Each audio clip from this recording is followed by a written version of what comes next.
მოგესალმებით ყველას ჩემს არხზე. იმედი მაქვს, რომ ყველანი ხართ ძალიან კარგად, დაგიბრუნდით ახალი და ცოტა განსხვავებული ვლოგით. მინდა დღეს ერთი თემა განვიხილო და შევეხო გერმანიის მედიცინას.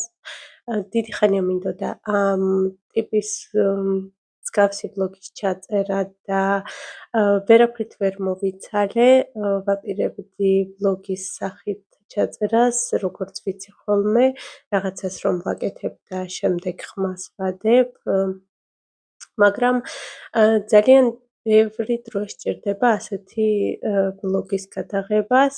ჯერ ვლოგი უნდა გადავიღო მთელი დღე, შემდეგ ეს ყველაფერი დავამონტაჟო, შემდეგ ხმა ჩავუწერო და ასე შემდეგ.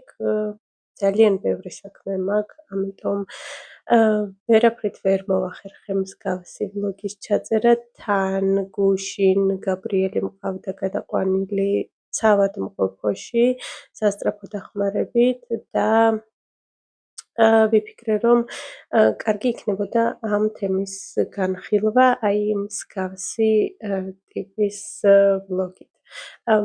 მოიტუღეთ ყავა ან ჩაი ჩემთან ერთად და ცოტა ვიჭორავოთ. როგორც იცით, მე თვითონ გერმანიაში ვცხოვრობ 8 წელზე მეტია, მყავს 3 შვილი, მე თვითონაც ვარ სამედიცინო სფეროში, ამიტომ გიზიარებ მხოლოდ და მხოლოდ ჩემს გამოცდილებას და დარწმუნებული ვარ, რომ ყველგან ასეა, არა მხოლოდ ჩემთან. ასე რომ პირველ რიგში მინდა გითხრათ, გერმანელებმა მოიგონეს თითქმის უკვდავების წამალი. ყველაფერს რომ კურნავს, აი ისეთი წამალი, რომელსაც ეწოდება იბუპროფენი და მოკლედ თავით ტკივათ იბუპროფენი, ფეხი მოგტყდათ იბუპროფენი აუცილებლად, წნევა მაგიწიათ, შაქარი დაგეცათ, შაქარმა აგიწიათ, მოკლედ ყველაფერს კურნავს იბუპროფენი და ასევე წყალი. ონკანიდან წყალს რომ მოუშვებ, სამკურნალო წყალი გადმოდის. მე კი ვღლიცინებ ახლა და აბუჩად ვიგდებ, მაგრამ თქვენ წარმოიდგინეთ და მართლა შველის, აი მართლა შველის. ვინც გერმანიაში ცხოვრობთ, ახალი ჩამოსული ხართ თუ დიდი ხანია აქ ცხოვრობ, ძალიან გთხოვთ დამიწერეთ, თქვენთანაც იბუპროფენი უკვდავების წამალია თუ მხოლოდ ჩემს გერმანიაში ხდება ასეთი რამ. არა, ოღონდ მართლა შველის. არა, სერიოზულად შველის იბუპროფენი და წყალიც. ხუმრობის გარეშე ოღონდ. მოკლედ, დავიწყოთ სულ თავიდან. აქ რომ ჩამოვედით, ნიცა იყო 5 წლის, ხოლო გოჩა იყო 2 წლის და 5 წლამდე ნიცა ისე გავზარდე, არ ვიცი, ალბათ თვეში 2-ჯერ მაინც სჭირდებოდა ხოლმე ანტიბიოტიკი. ყოველ დაცემინებაზე, ხველაზე, ყელის პრობლემები ჰქონდა ხშირად და ყველაფერზე ექიმი გვიწერდა ანტიბიოტიკს. ხან იყო რომ აი ანტიბიოტიკი დავამთავრეთ 7 დღიანი და 2 დღის შემდეგ კიდევ ახველებს და ექიმი ახალ ანტიბიოტიკს უწერდა, ოღონდ უკვე სხვა გამოშვების და ალბათ წელიწადში მხოლოდ 1 თვე იყო, ან 2 თვე, როცა ანტიბიოტიკს არ სვავდა. სულ წამლები, სულ ანტიბიოტიკი, სიმართლე გითხრათ, მართლა ძალიან ნერვიულობდი ამაზეც, რადგან პატარა ბავშვის ორგანიზმი ვერ ერება ამდენ ანტიბიოტიკს და სულ ეს ანტიბიოტიკი, თან თვითონ ბავშვთა ექიმიც ამბობდა, რომ აი ძალიან ცუდია, რომ ამდენ ანტიბიოტიკს სვავს, მაგრამ მაინც უწერდა. აქ რომ ჩამოვედით, არაერთხელ მithქვამს და მომიყოლია ის ისტორია, რომ ეგრეთ წოდებულ ლაგერში ნიცას ჰქონდა 41 სიცხე და არანაირი წამალი არ დაგვიწერეს და ისიც კი გვითხრეს, რომ ექიმთან სიცხის გამო არ ღირს მისვლა, მთელი ჩხუბი და დავის შემდეგ, მოკლედ გამოგვიძახეს ექიმი და გამიმართლა, რომ ექიმი იყო რუსულად მოლაპარაკე. ჩვენ თვითონაც რუსულად კარგად ვლაპარაკობთ მთელი ოჯახით და ვინც გერმანიაში ხართ, გეცოდინებათ, რომ გერმანიის 70% არის რუსულად მოლაპარაკე. თვითონ გერმანელებმაც ძალიან კარგად იციან რუსული და რუსი გერმანელებიც ძალიან ბევრი ჰყავს გერმანიას, ასე რომ თუ გერმანული იცი, არ დაიკარგები.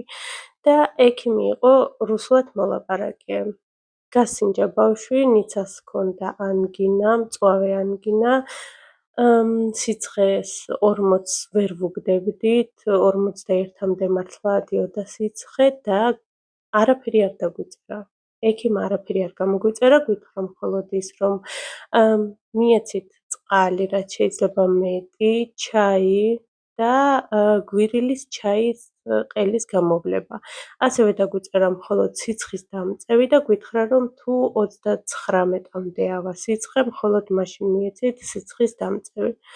სიმართლე გითხრათ, ცოტა ავღელდი, რადგან ჩემი შვილები გაზრდილები იყვნენ ანტიბიოტიკებზე და რომ ვკითხე ანტიბიოტიკი არაფერი არ სჭირდება თქო, ჯერ ქალი გაგიჟდა, რომ რას მეუბნებიო, ესეთი პატარა ბავშვის ორგანიზმი ანტიბიოტიკს ვერ მოერევა და რა თქმა ასეთ პატარას ანტიბიოტიკიო, ამ დროს ჩემი ბავშვების მთავარი კვება იყო ანტიბიოტიკი და გამოკვებილი მყავდა ანტიბიოტიკით. არაფერი არ მithქვია მართლა, იმას ხო არ ვეტყოდი, რომ აიცით რა ჩვენთან იქ ანტიბიოტიკებს ვაძლევთ და ვუთხარი, რომ მეთქი ალბათ ვიფიქრე, რომ ანტიბიოტიკი იყო საჭირო და მაგიტო გკითხეთ, თქო, იმიტომ რომ ქალი გამიბრაზდა, ექიმი მართლა გამიბრაზდა და მითხრა, რომ პატარა ხარო, ჯერ ასაკით გეტყობაო და მაგიტო ალბათ არ იციო და იმიტომ მკითხეო ანტიბიოტიკი დავუნიშნო თუ არა ბავშვს. მოკლედ, ახლა გეტყვით წინასწარ, რომ მთელი თითქმის 9 წლის მანძილზე ჩემს შვილებს არც ერთხელ არ მიუღიათ ანტიბიოტიკი, რაც არ უნდა მომხდარიყო, როგორი ყველაც არ უნდა ჰქონოდათ, რაც არ უნდა მოხდეს, ანტიბიოტიკს ბავშვს არ უნიშნავენ. არავითარ შემთხვევაში, იმიტომ რომ იციან, რომ ანტიბიოტიკი ბავშვის ორგანიზმს ამტვრევს და ყოველთვის ცდილობენ, რომ ოჯახის მეთოდებით, სახლის მეთოდებით, რაღაც ბებიების გამოცდილი რაღაცეებით უმკურნალონ განსაკუთრებით ბავშვებს. სიმართლე გითხრათ, ცოტა მეშინია გაბრიელზე, რადგან ასეთ პატარას რომ დაეწყოს ხველა და ისეთი ხველა, როგორიც ნიცას და გოჩას ჰქონდა და არ დაუწერენ ანტიბიოტიკს, მართლა არ ვიცი რა ვქნა. ცოტა ვნერვიულობ, იმიტომ რომ ვიცი, რომ ძალიან არიან და უარს აცხადებენ ანტიბიოტიკებზე, უარს აცხადებენ წამლებზე, უარს აცხადებენ ინგალაციაზე, რომელშიც ანტიბიოტიკის წამალი შედის, უბრალოდ ინგალაცია ჩვეულებრივი მარილიანი წყლით კი, მაგრამ წამლით არა. რაც ახლა მოვყევი, ეს იყო სულ სხვა ქალაქში, აქედან ეს ქალაქი არის ძალიან შორს, სადღაც 5 საათის სავალია, არ გეგონათ რომ ერთი და იგივე ექიმი იყო. შემდეგ აქ რომ გადმოვედით ამ ქალაქში, გოჩას დაეწყო ხველა. ექიმთან რომ მივიყვანე, დამიწერა მხოლოდ ხველის არ დამიწერა ხველის წამალი. გასინჯა და მითხრა, რომ წოლითი რეჟიმი გამოუწერა, წყალი დაალევინე ბევრიო და თუ სიცხე მისცემს იბუპროფენი. ხველისთვის არანაირი წამალი არ დამიწერა, მითხრა მხოლოდ ის, რომ დაჭერი ხახვიო, ერთი თავი ხახვი, ზედ დაასხი ერთი სუფრის კოვზი თაფლი და დატოვე. რამოდენიმე საათის შემდეგ გადაწურეო და შემდეგ ეს წვენი მიეცი ბავშვს.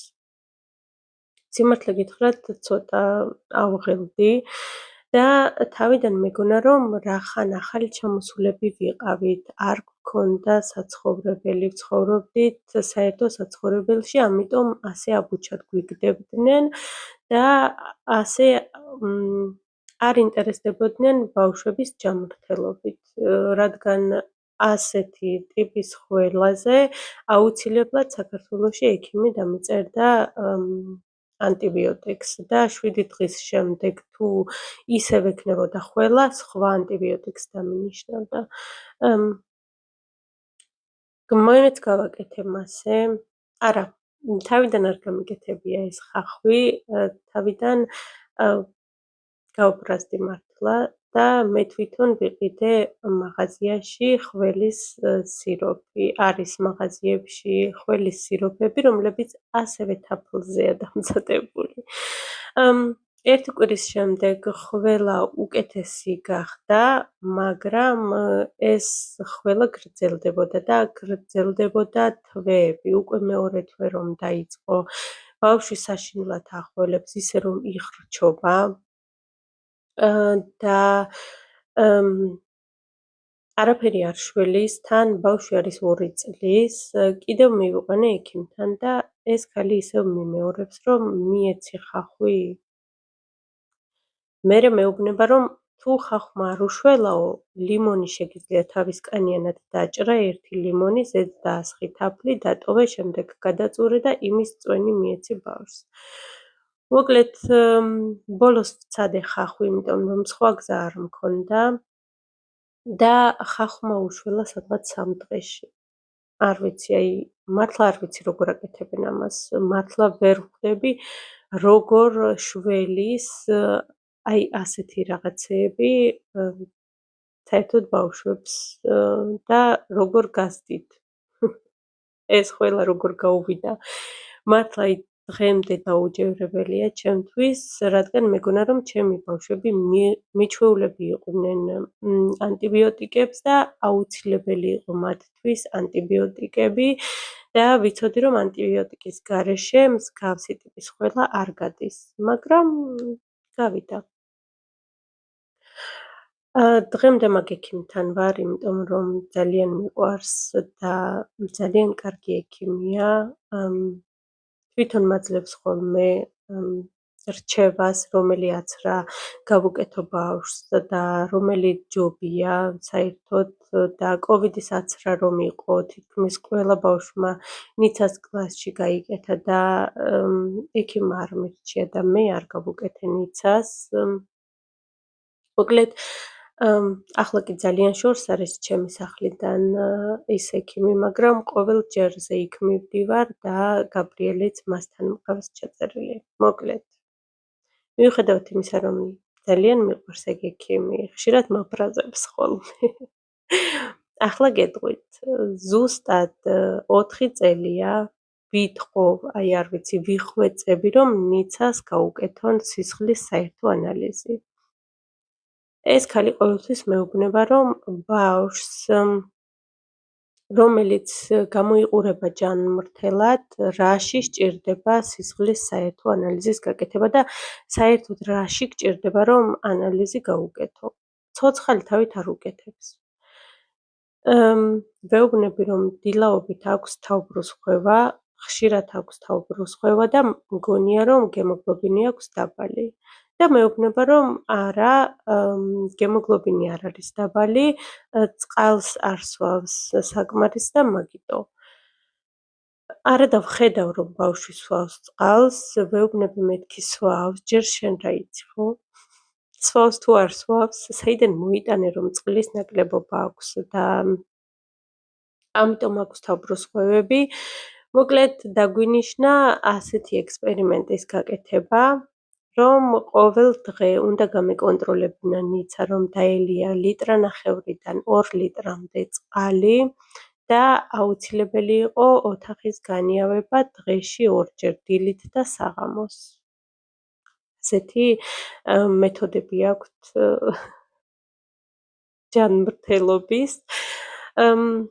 სხვათა შორის კი თავიდან გავბრაზდი, მაგრამ ჯიბრზე მართლა დავიწყეთ გაკონტროლება წყლის და შევამჩნიე, რომ მართლა არ სვავდა საკმარის წყალს, რადგან 1 ლიტრის შემდეგ უკვე ვეღარ სვავდა და ხო ისაოცრებავ, ნიცა გამოჯანმრთელდა.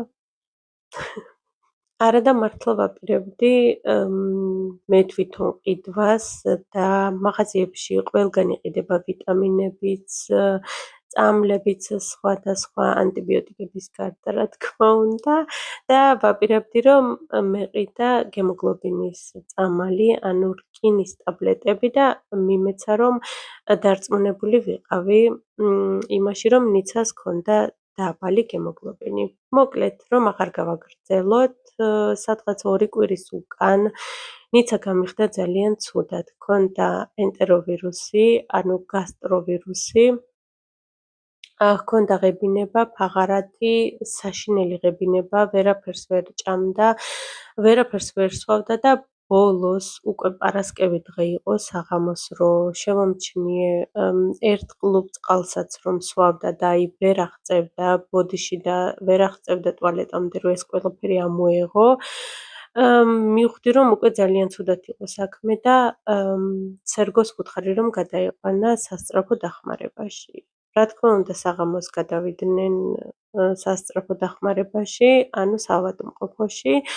მიიღეს დილამდე იქ იყვნენ, აიღეს ანალიზები, რაც ყველაზე მეტად გამიხარდა და არ ვიცი, ალბათ ნიცას ავადმყოფობის პლუსი ის იყო, რომ ამდენი ხანია მინდოდა რომ აეღოთ სისხლის საერთო ანალიზი და ეხლა აიღეს 2 კვირის უკან გაუკეთდა. ბავშვი არის ისეთ მდგომარეობაში, რომ რამოდენიმე დღეა უკვე გულიერება, აქვს ფაღარათი, ძალიან ცუდად არის, საჭმელს ვერ ჭამს, გახდა, არ ვიცი, ალბათ 5 კილომდე დაიკლო და ამ დროს რას აკეთებენ საავადმყოფოში? არაფერს. მისცეს მხოლოდ ერთი ტაბლეტი, რომ შეეჩერებინათ ეს სისტემატიური გულისრევა. აიღეს ანალიზები, ჰოის აოცრებავ და გემოგლობინი აქვს გადასარევი და ყველა ანალიზი არის ძალიან კარგი და დაუნიშნეს რა? წოლითი რეჟიმი, გამოძინება, ოთახის განიავება და წყალი. შემდეგ გადავიკითხე წერილი, რომელიც იყო დაწერილი თვითონ ბავშვთა ექიმისთვის და შიგეწერა რომ გამოუწერეს წოლითი რეჟიმი, ოთახის განიავება და შაქრიანი წყალი. შაქრიანი წყალი. არ ვიცი, აი მეცინება, მაგრამ თქვენ წარმოიდგინეთ და შველის, აი ასეთი მათი გულგრილობა და ასეთი მიდგომა შველის, მართლა შველის. რა თქმა უნდა, რომ მოვიდნენ 4 საათი იყო, 5 საათი დილის და აფთიაქები არ იყო გახსნილი, ფაღარათი ხომ ჰქონდა და ცუდად იყო ბავშვი მაინც. და ვიფიქრე, რომ მე თვითონ წავალ თქო აფთიაქში და ვეტყვი, რომ რაიმე წამალი მოეცათ ჩემთვის და იქნებ მეთქი რაიმე მომცენ. ყოველი შემთხვევისთვის გავუკეთე ეს შაქრიანი წყალი, 3 ჩაის კოვს შაქარს დავასხი ცოტა ადუღებული წყალი, კარგად გავხსენი ეს წყალი და შემდეგ დავამატე ჩვეულებრივი ონკანის წყალი, რომ ცივი ყოფილიყო, რადგან არ უნდოდა ცხელის დალევა. რომ დალია, სადღაც 9 საათში შეუწყდა, აღარც გული აღარ ერეოდა, აღარც ფაღარათი აღარ ჰქონდა, უბრალოდ დასუსტებული იყო და დაიძინა. არ ვიცი, აი მართლა არ ვიცი და კიდევ წერილში ეწერა, წერილს ვახსენებ, რადგან მე არ ყოფილვარ ნიცასთან ერთად საავადმყოფოში, მე ბავშვთან დავრჩი. და ეწერა, რომ თვითონ ექიმი არ გვირჩევდა ონკანის წყლის გამოყენებას, ნიცას უნდა დაელია ადუღებული და გაციებული წყალი ან მაღაზიაში ნაყიდი წყალი, მანამ სანამ არ შეუჩერდებოდა გულისრევა. არ ვიცი რამდენად მოქმედებდა ეგ და კიდევ ნიცამ თქვა, რომ ესე მითხრისო, რომ ხშირად დაიბანე ხელები, რომ ვირუსი გავიდეს ორგანიზმიდან. სადღაც ერთ კვირაში შემდეგ დაეწყო გოჩას ეს ვირუსი. მიუხედავად იმისა, რომ ვცდილობდი ბავშვების გარიდებას ერთმანეთისგან, რადგან ვიცი, რომ ეს ვირუსი გადამდებია, მაინც გადაედო, ან შეიძლება ახალი, არ ვიცი და შემდეგ ერთ კვირაში გოჩას დაეწყო. ბევრი არ მიფიქრია, იმასაც გავუკეთეთ კბილი წყალი და ჰოი საოცრება. 9 საათში, აი მაქსიმუმ 9 საათი დასჭირდა, რომ უკეთ გამხდარიყვნენ.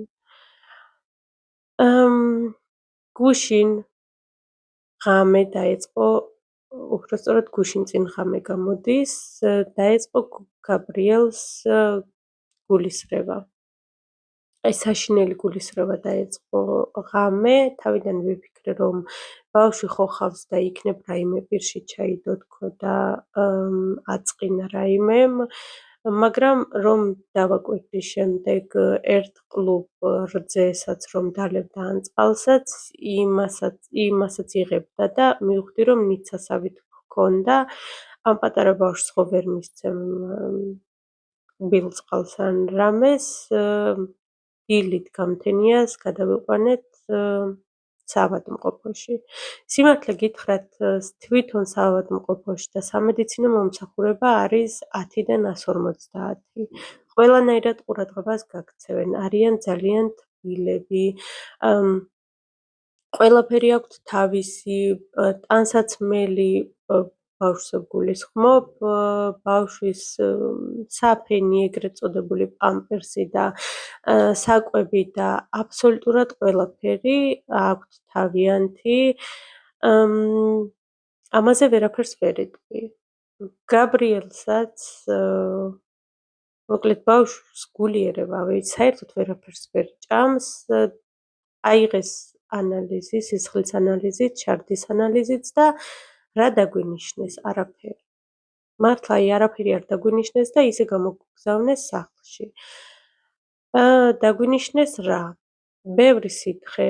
მიუხედავად იმისა, რომ ვერ სვავს ამ სითხეს, მაინც სითხე დაგვინიშნეს. აიღეს ანალიზები და ანალიზებში აჩვენა, რომ სითხე ნაკლები აქვს ბავშვს ორგანიზმში, როგორც მითხრეს, ნორმა არის 3% სითხე და გაბრიელს ჰქონდა 1% დარჩენილი სითხე, ასე თქვეს, რომ არ არის ეს კრიტიკული მდგომარეობა და უნდა მიგვეცა წვენები, ვაშლის წვენი მირჩიეს, ასევე წყალი, რაც შეიძლება მეტი და კარგად დაბლენდერებული საჭმელი, რადგან ახლა კუჭი ისეთ მდგომარეობაში აქვსო, რომ ჩვეულებრივ საჭმელს ისე კარგად ვერ გადაამუშავებს, ამიტომ კარგი იქნება, თუ კარგად დაბლენდერებული საკვები ექნებაო. მოკლედ, გაბრიელის გამოჯამრთელდა. წამლის გარეშე, ყველაფრის გარეშე უკეთ გახდა. არ ვიცი, რამდენად კარგია და რამდენად სწორია, მაგრამ ფაქტი ის არის, რომ ყოველგვარი წამლების, ყოველგვარი ქიმიის, ანტიბიოტიკების გარეშე ბავშვები ხდებიან უკეთ. როგორც უკვე ავღნიშნე, 8 წლის მანძილზე არც ერთხელ ჩემს ბავშვებს არ მივღიათ ანტიბიოტიკი და რა ვიცი, კი არიან კარგად.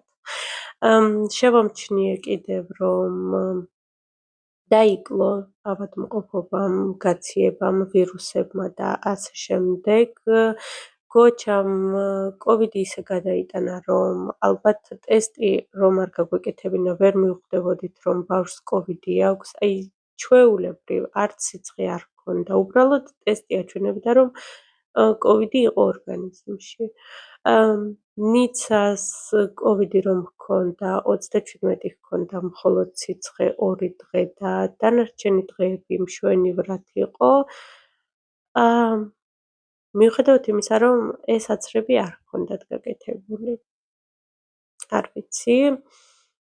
სხვათა შორის ერთხელ გოჩა იყო 5 წლის, ჰქონდა ხშირად ამბობდა, რომ კბილი მტკივავა, აქ უკან კბილს იტკიებდა ხოლმე ხშირად და მე მაშინ დავდიოდი სამედიცინოზე, იმდენად დრო არ მქონდა და სულ ვამბობდი, რომ დღეს ხვალ ექიმთან წავიყვან, რადგან ხშირად მეუბნებოდა ჭამის მერე, რომ კბილი მტკივა, კბილი ამტკივდა და მერე ხშირად გადიოდა უცებ თავისით. ერთ დღესაც ბავშვმა გაიღვიძა ამხელა ყვით, ყბა ჰქონდა ისე გამობერილი და მე ხომ ვიცოდი რომ კბილისგან იყო, მაგრამ მაინც მეგონა რომ შეიძლება ყბაყურა ჰქონოდა ბაღიდან მეთქი მოიტანა.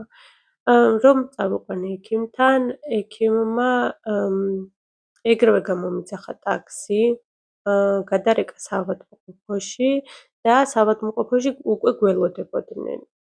მე შემდეგ გავიგე, რადგან მაშინ ჯერ კარგად გერმანული არ ვიცოდი და ეს სამედიცინო სიტყვებიც კარგად არ ვიცოდი. შემდეგ რომ გადავიკითხე ეს ფურცლების როცა ვიყავით იქ და რა ხდებოდა, რა გაგვიკეთეს და ის ყველაფერი ხო გამოგვატანეს ფურცლზე გადატანილი. და რომ წავიკითხე, შემდეგ მივხვდი, რომ ჰქონდათ ეჭვი წანაზარდზე და ეგონათ, რომ ღმერთმა დაიფაროს და კიბო იყო ან რაიმე მსგავსი.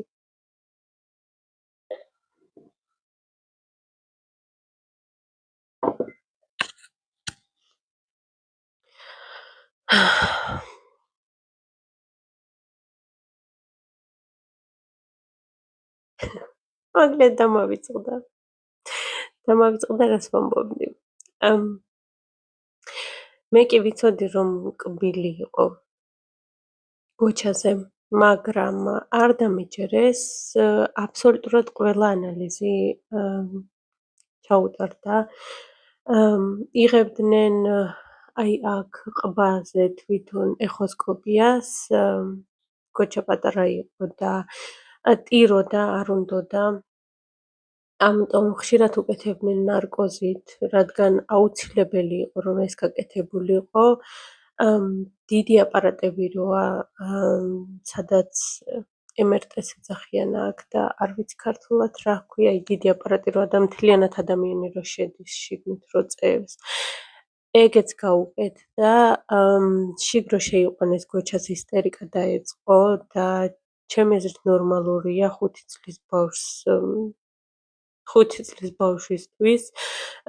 მე ალბათ მე რო ჩამსვან იმ აპარატში, მე გული გამისკდება და ამიტომ ეგეც მოგვიწია, რომ ნარკოზით გაგვეკეთებინა 5 დღის მანძილზე.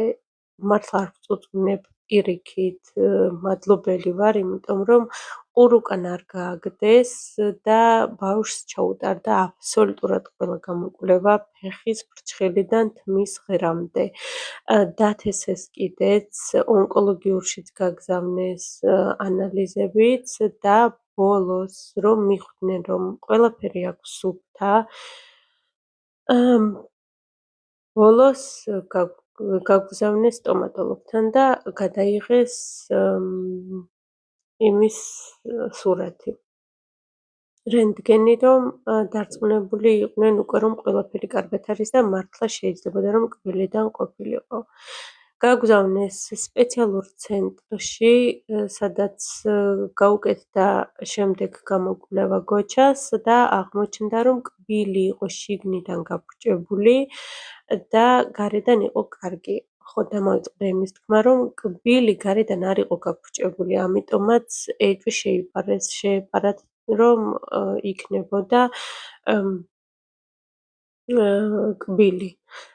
და იყო შემდეგ ის, რომ კბილის ფესვი იყო დაჩირქებული და გაფრჭებული, ხოლო გარედან იყო კარგი. შემდეგ ამოუღეს გოჩას ეგ კბილი და შემდეგ ამოღების დროს ექიმმა ნახა, რომ ერთი კბილი არ იყო გაფრჭებული და იყო რამოდენიმე და 3 კბილი ერთად, აქ მაღლა 3 კბილი ერთად ამოუღეს, სადღაც 2 კვირაში შემდეგ გოჩას დაბლა კბილი რომ ასტკივდა, ეგრევე წავიყვანეთ და ის კბილებიც ამოუღეს.